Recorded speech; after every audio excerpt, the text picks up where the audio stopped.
Welcome.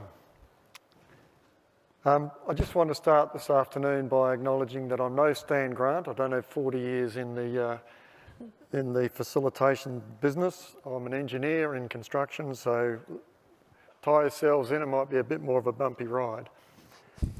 As is customary, we'll start with an acknowledgement of country. So the Asia Pacific Ministerial Conference on Disaster Risk Reduction acknowledges the traditional owners of the land on which this conference is being held, the Turrbal, Jagera and Yagara people.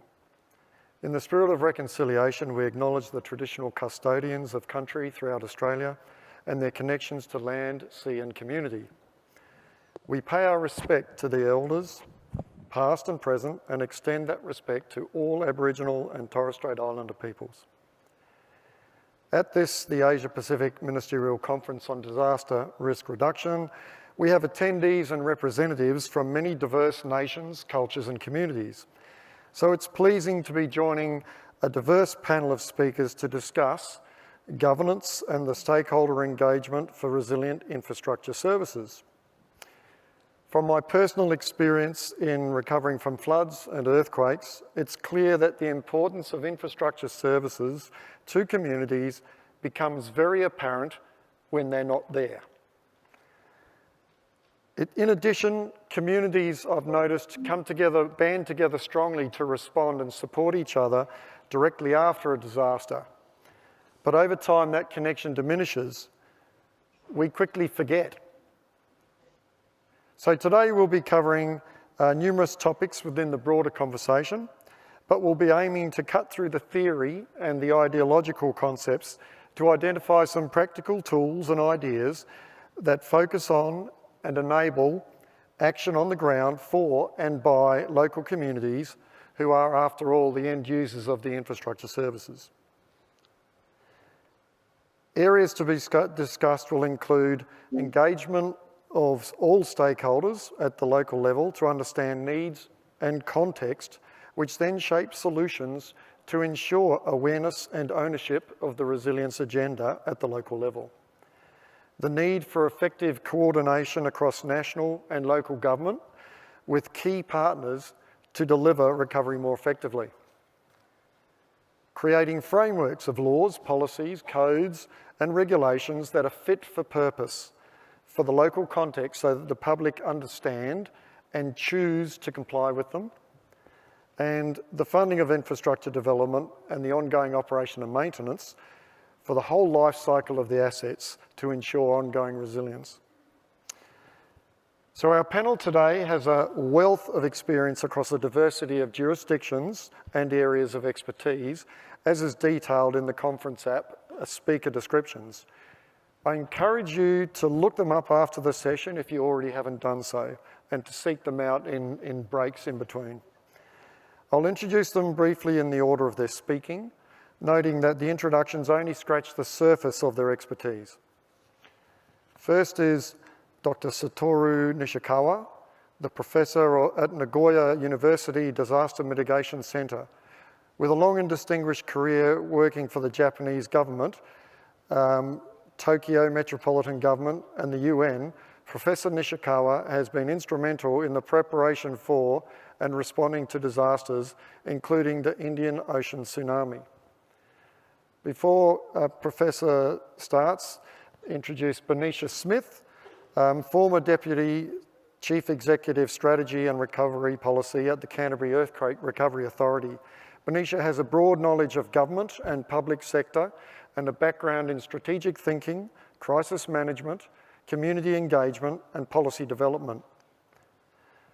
Virtually attending today, Ms. Rianti Jalante, Assistant Director, Head of the Disaster Management and Humanitarian Assistance Division of ASEAN Secretariat based in Jakarta. Rianti has over 20 years experience working internationally in disaster risk reduction, climate change and sustainable development. Ms. Stephanie Tan is the former Mayor of Catbalogan in the Philippines and Chair of the Standing Committee on Women in Local Government from the United Cities for Local Government, ASPAC. Stephanie led the city's response to Super Typhoon Haiyan as Mayor and brings a focus on local leadership and engagement across diverse segments of the community. Just to explain briefly how the session today will work, each speaker will get up to the lectern, give a short presentation, which is aimed to inform the following question and answer session. During the question and answer session, we'll be responding to pre-submitted questions, but also questions that are submitted on the online app.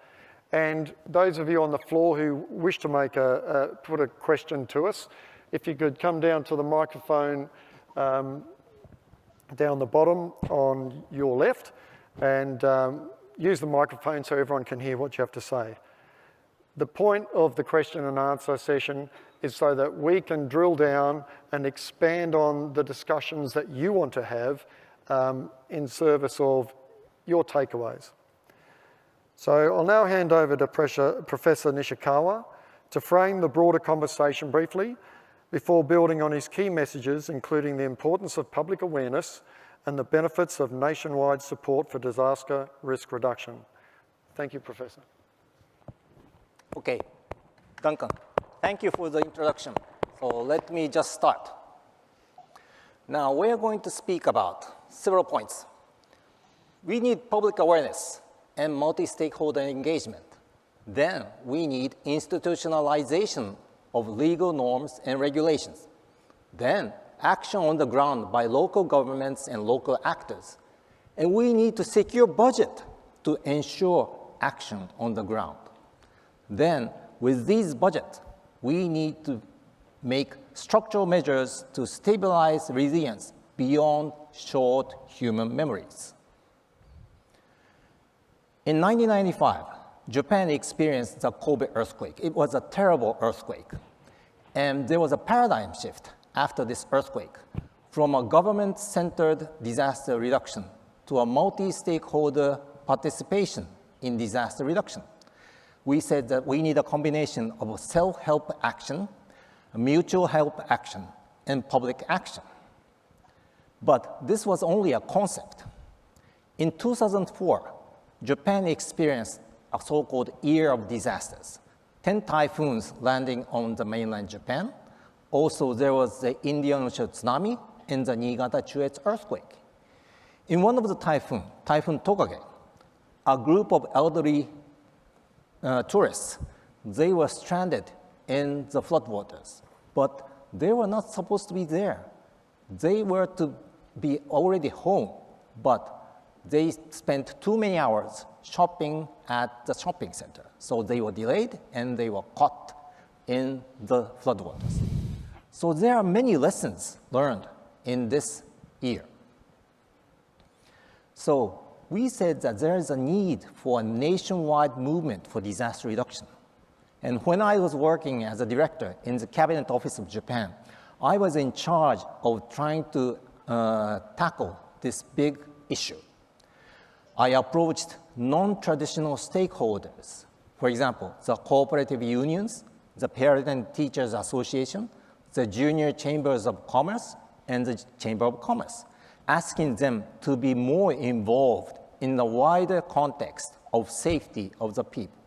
I tried to seed as many seeds in around Japan and water them so that they may grow. Also, I tried to address the adults' education. Of course, education at schools is important, but we have to sensitize the adults. Also, I tried to make new approaches. For example, I promoted a movie, a story on a shop owner whose shop was totally devastated by the Kobe earthquake, but he stood up to build back better his shopping arcade, and then later on became a golf player. And also I asked a cartoonist to make a new manga with a theme that how can you save your girlfriend when you are dating and an earthquake came. So it's new. So these attract people's attention. But bear in mind, there's always a pitfall in human response. Human beings always tend to underestimate the actual risk that they face. Also, we should note that human beings are lazy and forgetful. Now, how can we sensitize the people to take preventive actions? Usually people think that disasters are somebody else's affair. They think that it's away from their daily lives, but we have to make them recognize that it may happen to them. So I started a program called the Ichinichimai. It means the day before the disaster. And I interviewed so many people who have experienced a disaster, who have struggled to recover from a disaster, and posed them a question. What would you do if you were back the day before the disaster? And they will tell you so many stories, how they regretted, how they struggled. Here are two examples. The one on the left is a young man who never cooked, but he almost starved to death because the restaurants were closed, the supermarkets had empty shelves, and he regrets that he should have stocked canned food. On the right is a story of a very old lady who refused to evacuate at the tsunami warning, and with her young bride, she went to death. And these sincere stories generate empathies to the people who have read these stories. Now, how can this awareness be on the ground at the local levels? In 2005, the Sendai City hosted the Disaster Awareness Expo. And the purpose was to make the people and the policymakers in Sendai be more aware of the risk of future disasters. You can see on this picture the mayor of the Sendai City, the president of the Japanese Red Cross, and the vice minister of the cabinet office, together addressing the general public. There are so many exhibition booths created in the Sendai City terminal. And this was a good opportunity to lay the ground for awareness and then further to policy making in Sendai City. Prior to the 2011 Great East Japan earthquake and tsunami, Sendai was already warned that there is a 99% possibility of a major earthquake and tsunami within 30 years. So, the risk is already identified. What is next? There are good hints from the Sendai City experience. Now, the risk is imminent, and policy and action was taken by Sendai City. In 2008, Sendai City made their earthquake resilience policy, and based on this local policy, they invested for disaster reduction. Here are some examples. The left is the seismic retrofit of the Sendai City main hall. The building was very old, and it was seismically tested, and it showed that it's very weak against earthquakes. So they made a seismic retrofit by placing the earthquake damper braces. On the right is the seismic retrofit of schools. Sendai City checked all the city-owned schools and made necessary retrofitting. So when the Great East Japan earthquake and tsunami came, none of the Sendai City schools suffered structural damage. Not a single child was killed in the Sendai City schools. A great investment for the safety of the children. Also, they invested for seismic retrofitting of fire stations. They carefully examined the lessons from the 1995 Kobe earthquake, and they checked all the fire stations, and they made necessary retrofitting and enforcement. So when the earthquake came, all the fire engines were ready to start. Now, which do you prefer?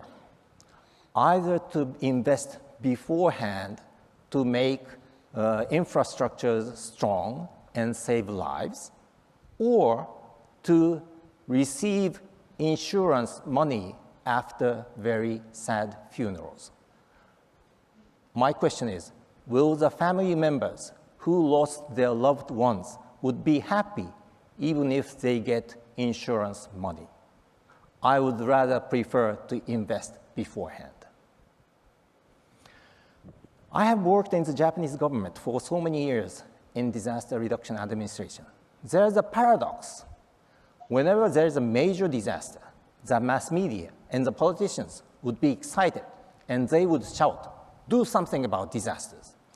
Maybe the budget for disaster reduction would be increased. And if these budgets are properly implemented, there would be peaceful years. Then the politicians may question, why are you wasting money for disaster reduction, which does not produce immediate cash, and the budget is cut? Then we are back to square one. This is the irony.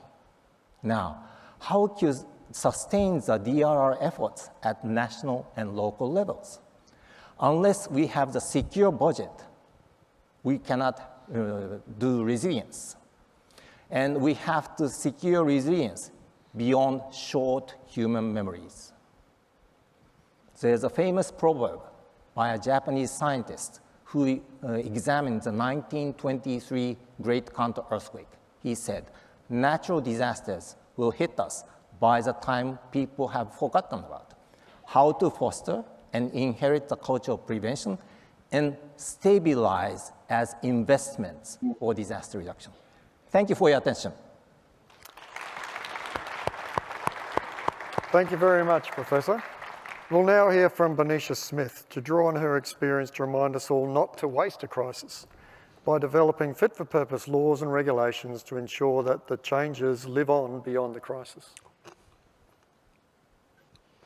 So I'm going to talk about the New Zealand experience with a Canterbury focus. In New Zealand, there's been a relatively well-established framework for disaster risk management. Central government has put in place a range of regimes like the Civil Defence Emergency Management Act, the Resource Management Act, the Building Act, to manage hazards, development and the environment and set out performance standards for buildings. These frameworks are enabling. That is, they set out high-level set of objectives rather than prescribed sets of rules. For example, the Civil Defence Emergency Management Act does not prescribe recovery. It sets out processes for local authorities and civil defence emergency management groups to carry out recovery. In New Zealand, local government plays a crucial role in disaster risk management. In Christchurch, this role was and is held by the Christchurch City Council and Environment Canterbury. And for a few years, between 2011 and 2016, the Canterbury Earthquake Recovery Authority, a new organisation, also had these roles. Prior to the damaging 2010-2011 Canterbury earthquake sequence occurring, scientific and engineering knowledge of natural hazard management was relatively advanced in New Zealand, including Christchurch and its eastern suburbs. In addition, local knowledge from Ngai Tahu, the local collective group of Indigenous people, recognised that traditional marae, meeting houses, had not been built in the eastern suburbs prior to colonisation, as it was seen as a marshland, good for temporary camping sites to facilitate seasonal food gathering, not a place to build a marae. But that scientific, engineering and local knowledge was not always being translated into local authority decision-making around development. For example, a suburb called Bexley was developed in the 1990s on an old landfill site in an area vulnerable to liquefaction. This area suffered significant damage during the 2010-2011 earthquakes to the point that it was red zoned after the earthquakes, and the New Zealand government offered residents a buyout package, which around 98% of residents accepted. The The Canterbury Earthquakes Royal Commission of Inquiry found that despite evidence of earthquake risk mitigation advocacy, both the City and Regional Council had failed to draw sufficient attention to earthquake risk in land use planning. The relative absence of traumatic earthquakes pre-2010 in Canterbury had affected the social memory of Cantabrians and local, regional and central government decision makers considering the need for resilience measures to mitigate earthquake shocks and stresses to be relatively low risk. This is despite there having been a number of earthquakes that had been big enough to displace the spire on the Christchurch Cathedral at least 3 times prior in the 100 years.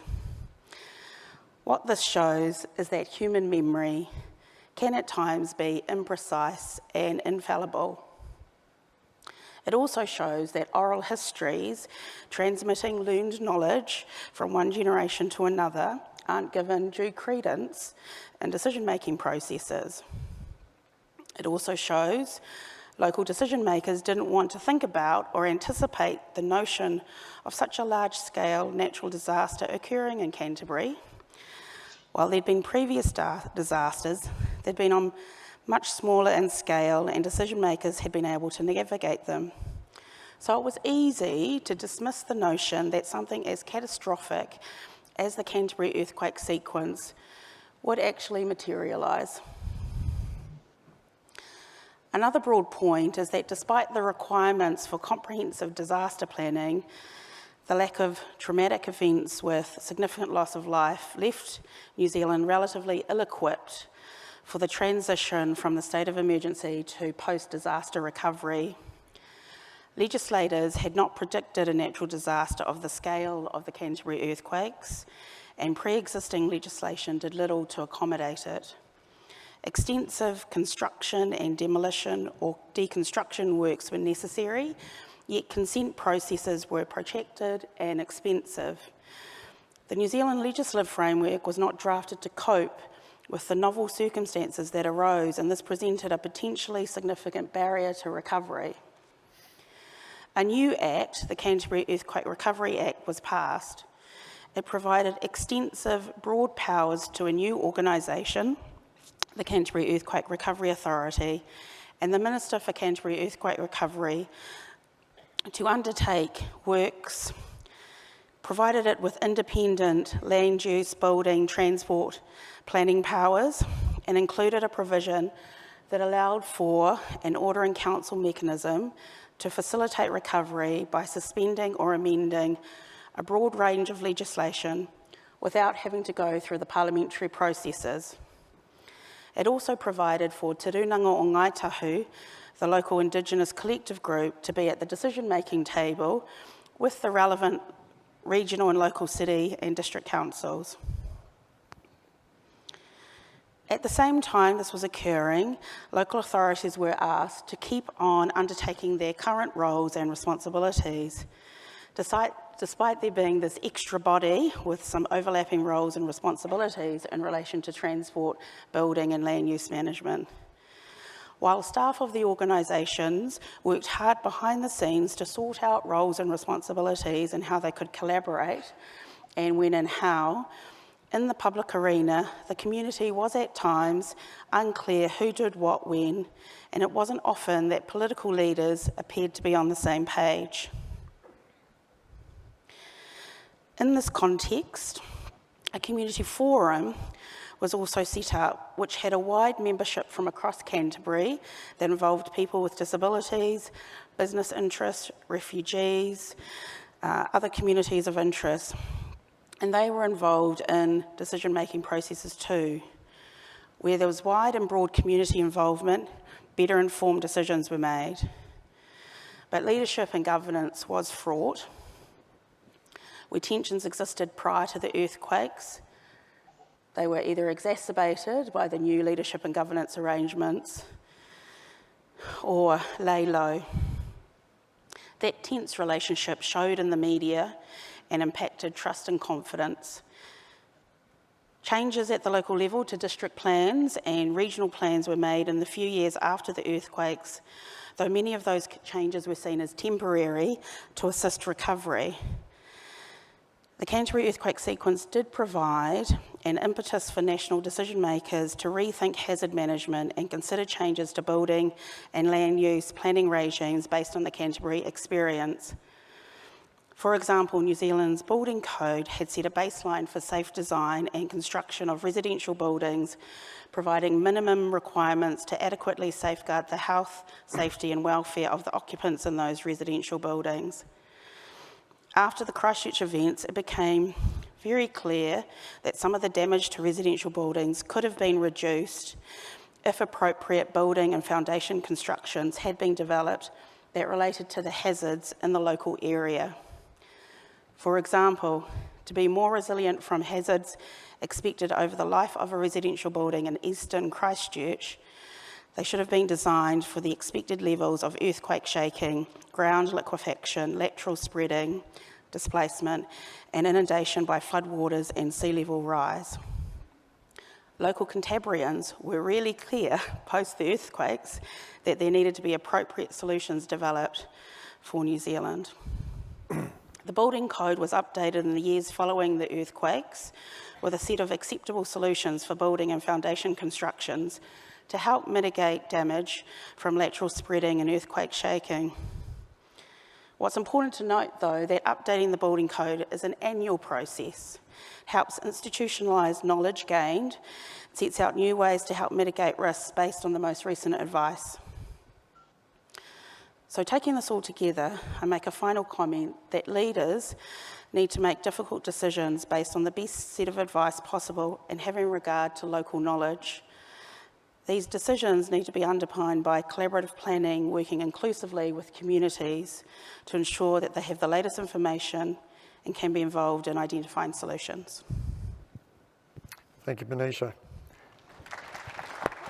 Our next speaker, Rianti Gelante, who you can see on the screen there, will now consider regional and local government perspective and build on the importance of engagement and leadership of local government. Thank you. Rianti. Thank you, Duncan. So first of all, ASEAN Secretariat would like to thank UNDRR and the Government of Australia for inviting ASEAN Secretariat to share ASEAN perspective on governance and stakeholder engagement for resilient infrastructure and services.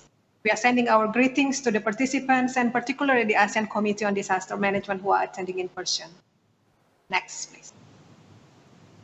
So we will touch upon relevant consideration on resilient infrastructure resilience within the ASEAN Agreement on Disaster Management and Emergency Response, or ADMER Work Program 2021-2025, as well as highlighting ASEAN lessons for inclusive and integrated governance and policy mechanisms in making infrastructure resilient. Next. The vision of ADMER is to achieve a region of disaster-resilient nations, mutually assisting and complementing one another, sharing a common bond in minimizing adverse impact of disasters in pursuit of safer communities and sustainable development. So the mission of the ADMER Work Program 2021-2025 is to enhance and support ASEAN's disaster risk reduction and disaster management capability through intersectoral cooperation, capacity building, scalable innovation, resource mobilization, new partnership, and stronger coordination among the ASEAN member states. Next, please. Within the ADMER Work Program 2021-2025, we have 7 guiding principles and follows, as you can see on the screen. So let me highlight number 1, the relevance of institutionalization, localization, and communication. This is to implement multi-layered and cross-sectoral governance approach. So at the ASEAN level, that will allow ASEAN member states to develop their own disaster management and emergency response strength at the national and subnational level, and encourage communication among stakeholders of stakeholders of ASEAN community. This is very relevant principles as highlighted by the previous speakers on Japan and New Zealand experience. Next slide. There are 5 priority programs.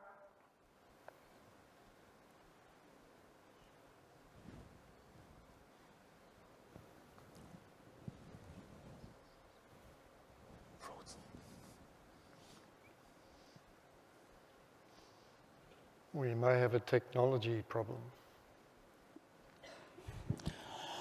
Are you there, Ian? Sorry.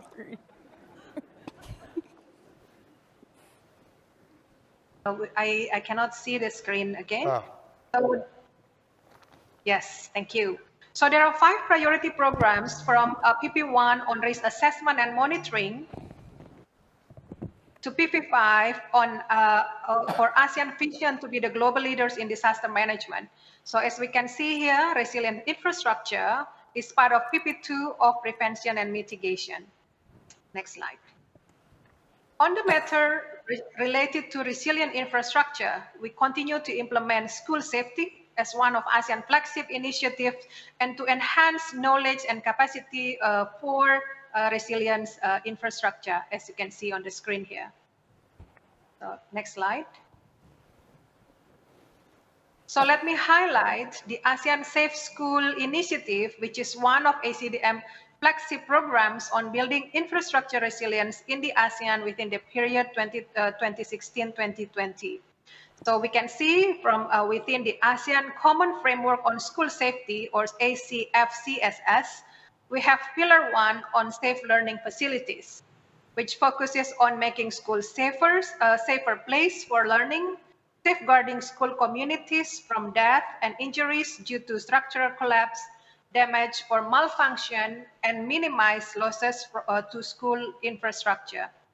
So building on this framework for 2021-2025, so having implemented Pillar 1, 2, 3, we continue for awareness raising, knowledge sharing, and sustained capacity building on infrastructure types within the purview of ACDM to remain critical, considering that cross-sector nature of resilient infrastructure, both at the regional, national, and local level. So in conclusion, we have outlined ASEAN perspective on building resilience infrastructure through institutionalization of relevant programs at the regional level in the ADMOR work program, as well as implementation, its implementation through our flagship initiative of the ASEAN Safe School initiatives. So thank you very much. thank you, Rianti. Finally, I'll just hand over to Stephanie Tan to consider learnings from the Typhoon Haiyan and to discuss the benefits of local community engagement and support and ownership of action on the ground.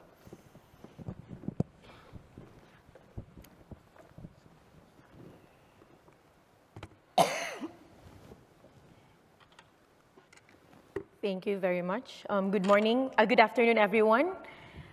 It is an honor for me to be here to represent the citizens of my city, Catbalogan City.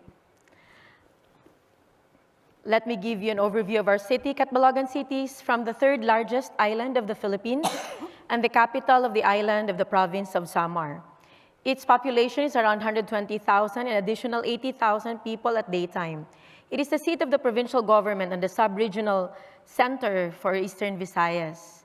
And the key drivers of our economy are finance, trading and commerce, logistics, transportation, fishing, and farming. Our land areas are around 27,422 hectares, where it is the most populated area. Now let us look at the current situation of Catbalogan, especially in terms of disaster.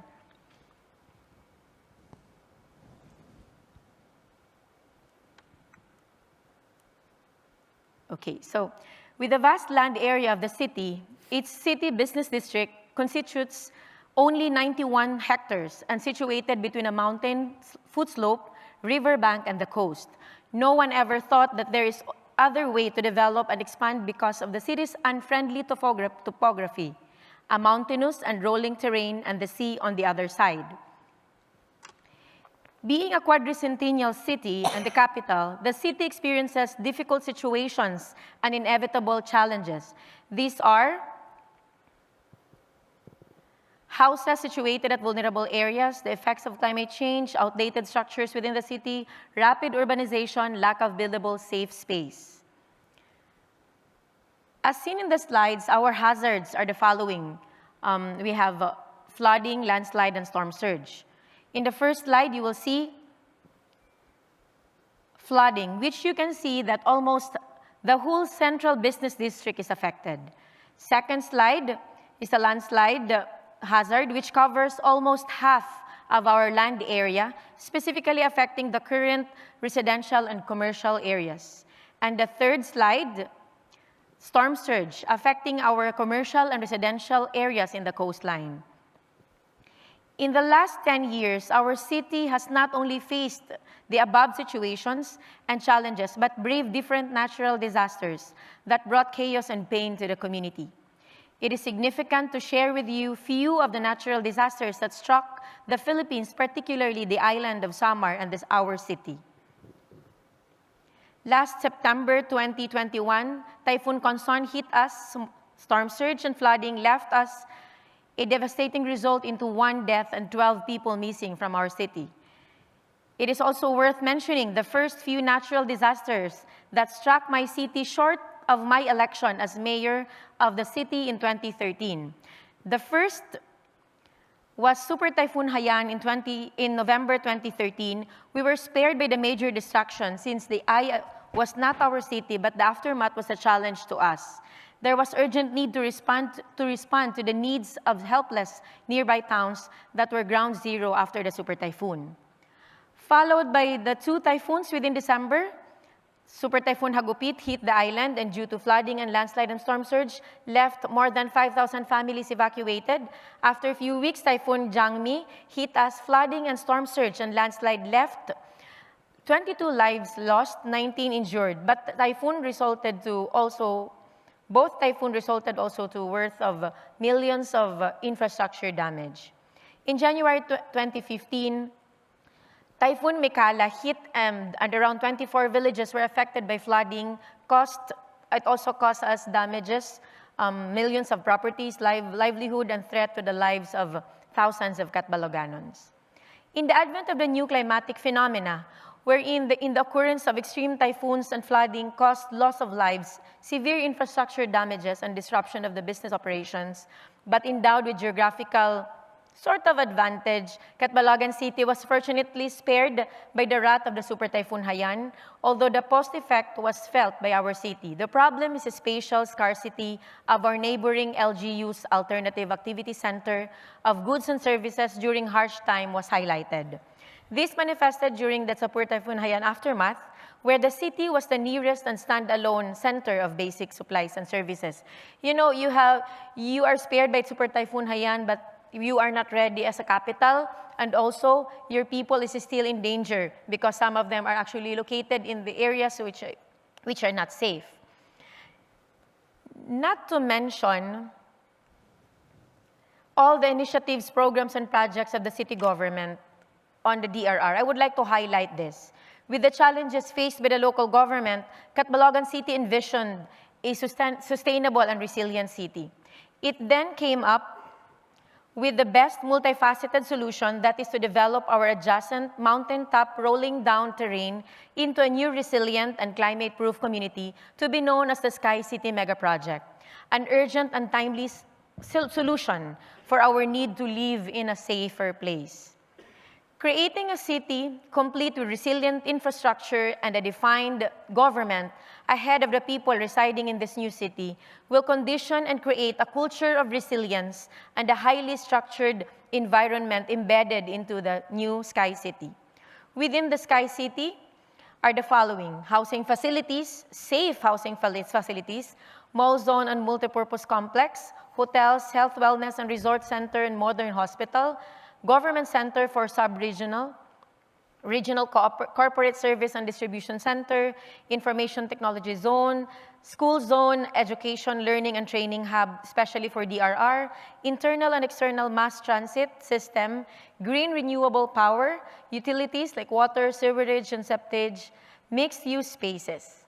It is actually a 440-hectare compact ultra-urban model in a contiguous rolling land mass situated atop Catbalogan City Urban Center with an elevation of more or less 120 meters above sea level. On the northeast foot slope is the 25-hectare man-made lagoon that will accommodate a 2.5 million cubic meter of rainwater viable for hydropower, and at the same time serve as a mitigation intervention of the flood-prone present central business district of the city. To be able to specifically address issues concerning program implementation on resilient infrastructure and system, an inclusive disaster management program should be implemented through analyzing the hazard, vulnerability, and exposure data as initial step. Ensure community awareness of the risks from planning to implementation for them to have an ownership and acceptance. Utilization of these results to planning process for prioritization of programs and activities. Maximize engagement of partners and stakeholders to augment the deficiencies of the city capacity due to a limited financial resources. Ensure that program setup is realistic for resiliency. And we have to institutionalize the plans, regulations, and the funding, and to implement the programs based on plans. We also have to monitor and evaluate our programs and activities, the progress, and make sure that there would be an improvement in the implementation. And also making sure that during the implementation, our stakeholders is part of the monitoring and evaluation. In 2016, after the passage of the ordinance creating the City Disaster Risk Reduction Management Office, there are major steps to ensure that the city's mission is materialized to be able to build a culture of preparedness, engage partners and stakeholders in the process, and ensure the capabilities of the emergency management program are sustainable for the future. I would like to highlight the major targets that shall be achieved through the 4 strategic goals. Build a culture of preparedness through increased adaptive capacities and vulnerable communities. Ensure environmental readiness through adequate resources management. Increase resilience of critical necessary infrastructure and standardized emergency management. And lastly, enhance community capacity through knowledge management, access to information, and institutional capacities. An inclusive community-based disaster risk reduction and management program encompasses the participation of women and youth in the process.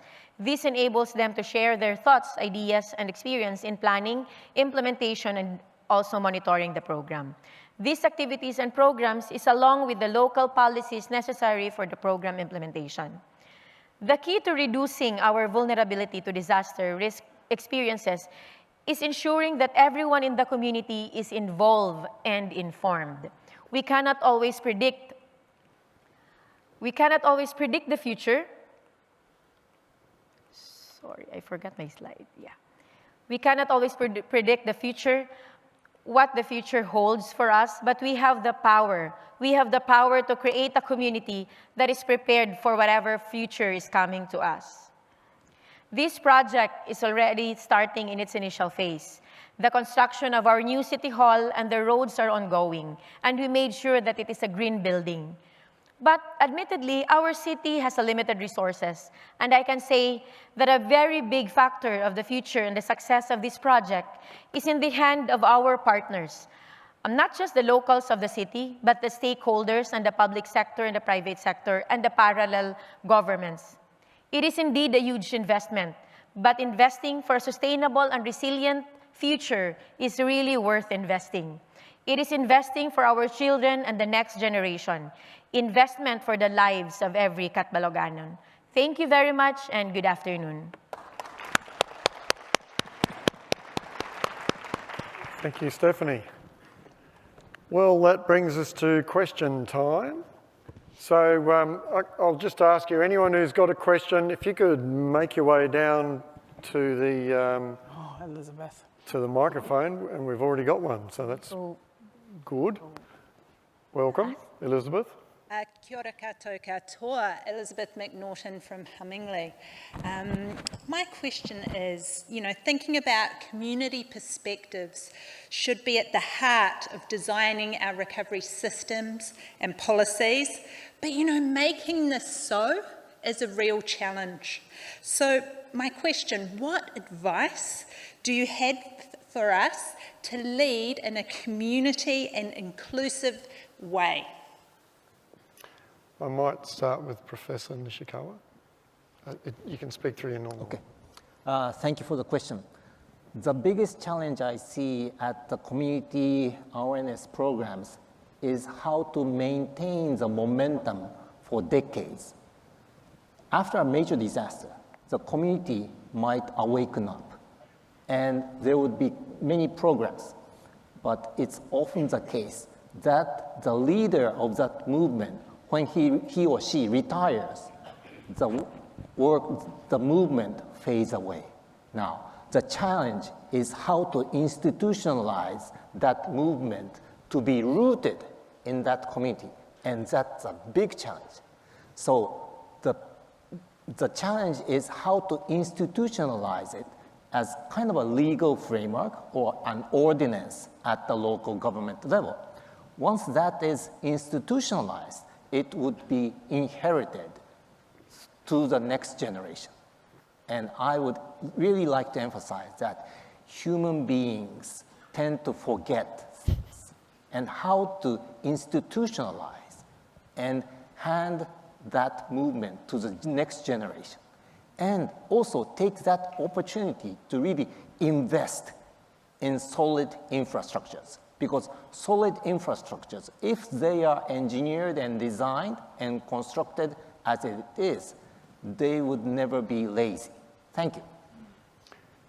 I was just thinking, Stephanie, in your city, you've made a big step in actually relocating the city centre.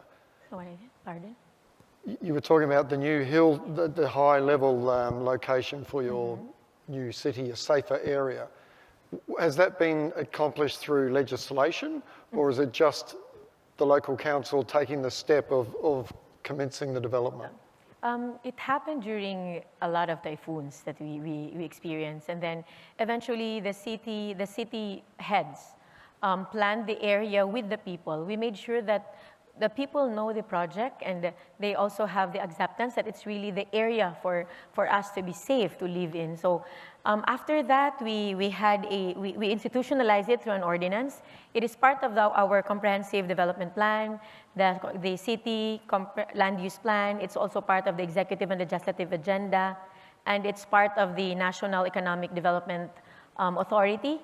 So they know the project, and they know that this is our way of also protecting our people in the future, because it is not an overnight thing.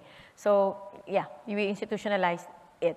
And I just would like to add to the question, let's answer the question, because as a local government representative, and I was the mayor, it's really, really hard. And I think we have to understand that the mechanics of the dynamics of making sure that everyone is involved, that there is inclusivity, it's not easy, even if you're the mayor, even if you're the city councilor. Now that I'm the city councilor, I look at the different situations and the mechanism, that it's not always the mayor who will say, I like this project.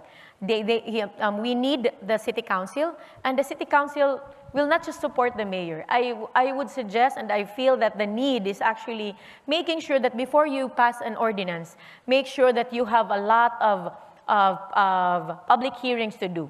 Because sometimes we just approve an ordinance without public hearing, and in the Philippines, politics is really hot. Sometimes we don't, a lot of leaders, they don't want to speak with people because they think that it's always negative. But in my time, even if I hit a lot of people, I really tried to open the floor for everyone, even if there's negative, there's positive, mostly negative if it's new, and if it's something that will really affect them. But you know, it's always part of the process, and we should not stop from there. That's the only way that we can say that it's inclusive and participative. We should not stop, especially political leaders. You should not stop because of politics. You should have a political will that will make sure that the future of your people will be safe. Yeah, thank you. Yeah. Do we have it? We do. We have another question. Hi, my name is Gopal Shivakoti. I represent a human rights organization called Inherent International, based in Nepal. I am also associated with Asia Pacific Refugee Rights Network, APRIN, based in Bangkok. My question or my observation is around the asylum seeking and refugee dynamics in Asia Pacific region. Asia Pacific region is probably has the largest concentration of the asylum, accepting the current Ukraine crisis. Mm-hmm. And in the absence of the proper legislation and infrastructure within the intergovernmental mechanisms such as ASEAN or BIMSTEC or SARC, those people who are hardest hit by disaster tend to cross the international border, but as a great majority of the countries in the regions have not ratified the 1951 Refugee Convention, neither 67 Protocol, nor there is national legislation, to protect the refugees with normative framework.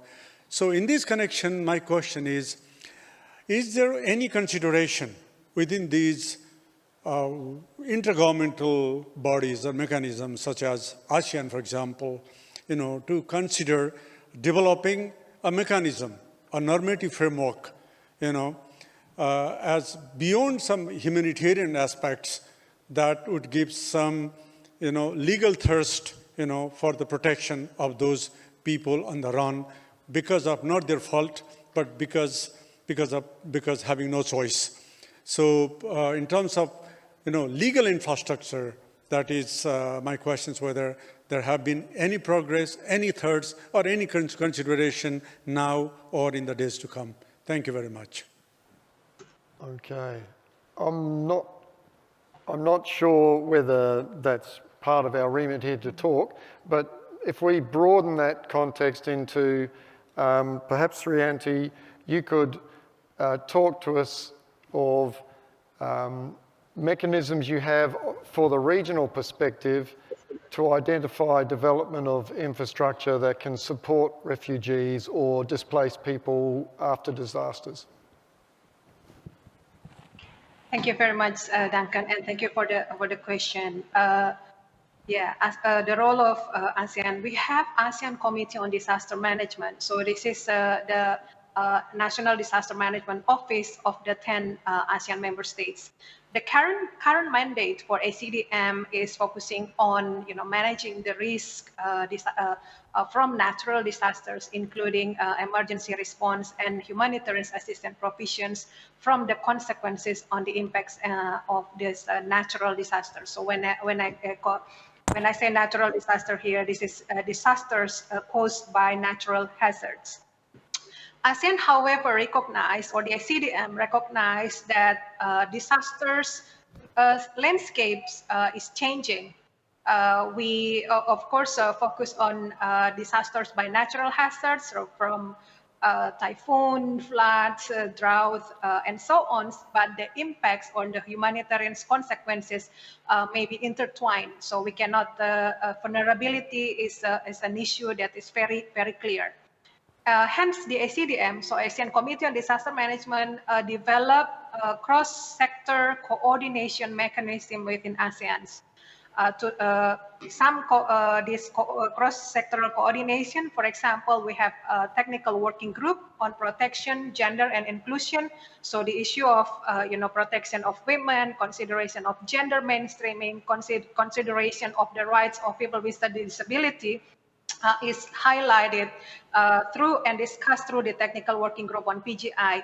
And the members include ASEAN sectoral bodies working on issues of human rights, of gender issues, of protection of children, and so on.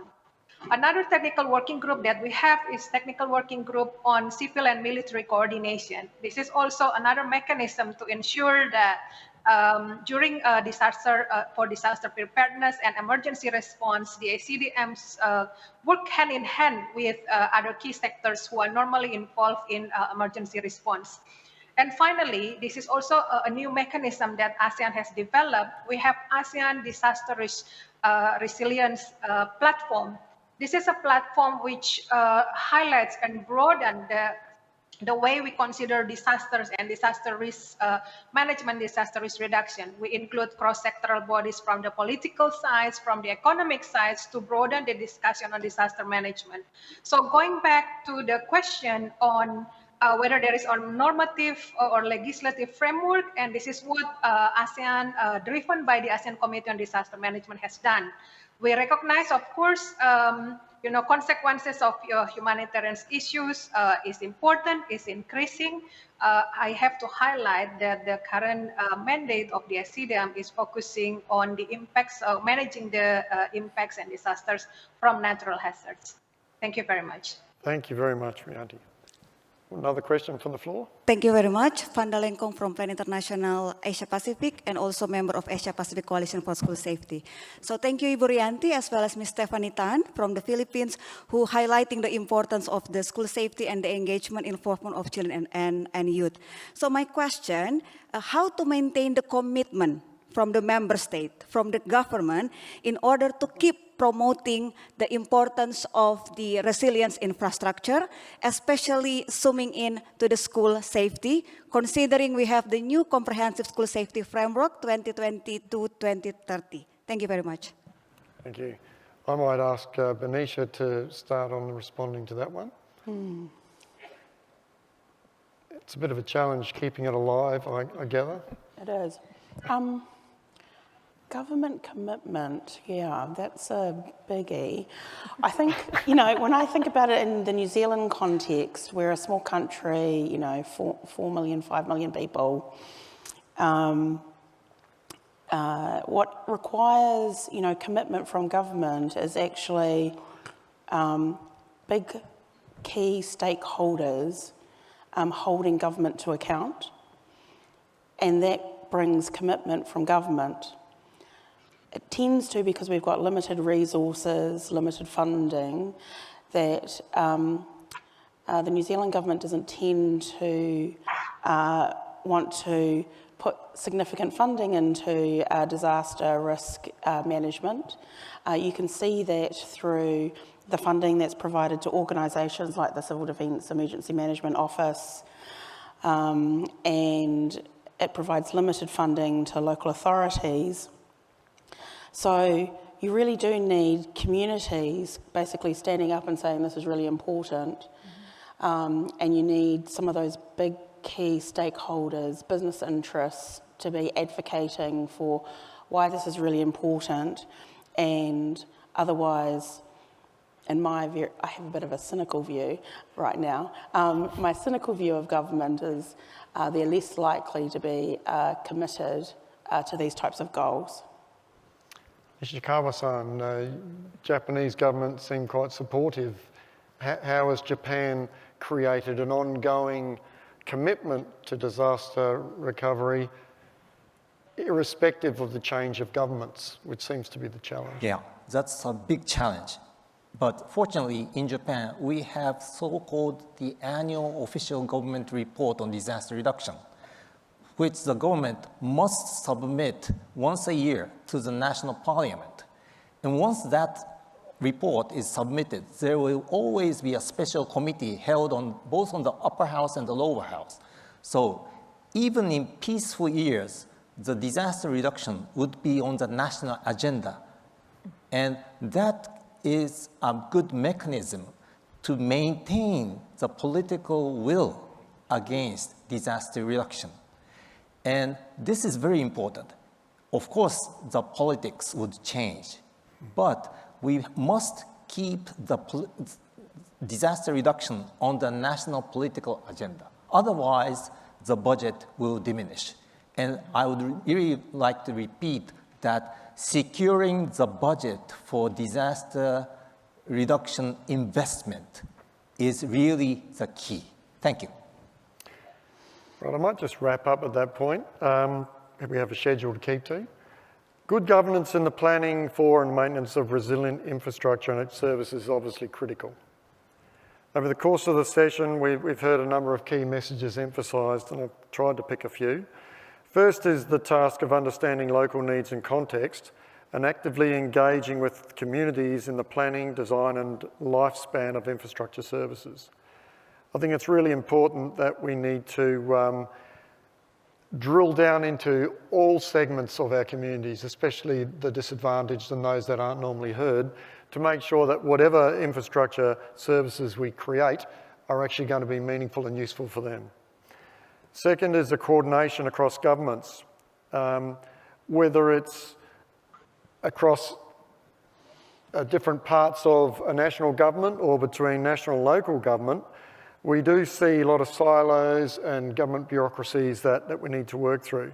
I think if we are serious, as we are because we're here talking about it, we need to be really intentional in making a concerted effort to work across all of the institutions within local, central government to make sure we are working effectively together. Third, we've got laws and policies that we spoke of. We need to provide an enabling framework for joined-up action at national and local level and incentivise resilience action.